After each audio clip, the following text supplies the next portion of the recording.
تازه او په زړه پورې خبر افغانستان د عمان لوبډلې ته شرموونکې ماته ورکړه. ګرانو زړه ته رانږدې مینوالو السلام علیکم. د افغانستان ایمرجنګ لوبډلې په خپله دویمه لوبه کې د عمان ایمرجنګ لوبډلې ته په 9 ویکټو ماته ورکړه.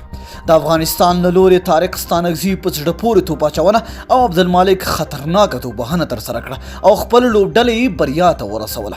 د ایمرجنګ لوبډلو آسیایي جام کې نن د افغانستان ایمرجنګ او عمان ایمرجنګ لوبډلو ترمنځ لوبه د بنگلادیش په کوکس بازار کې ترسره شوه. د لوبې په پیل کې پچ افغانستان ګټلې وه چې لومړی د عمان لوبډلې ته د توپوهنې بلنه ورکړه.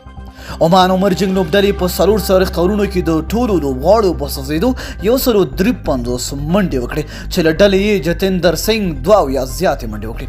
د افغانستان لپاره طارق ستانکزي په زړه پورې توپ اچونه ترسره او د عمان 4 لوبغاړي وسوځول. همداراز عبدالواسع 2 نجات مسعود او عظمت الله عمرزي یو ویکټ ترلاسه کړه.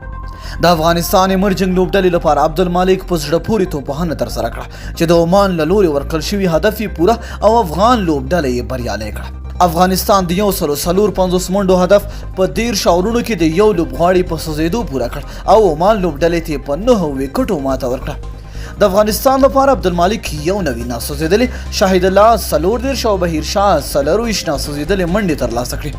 د عمان لپاره عاقب الیاس یو ویکټ واخیسته.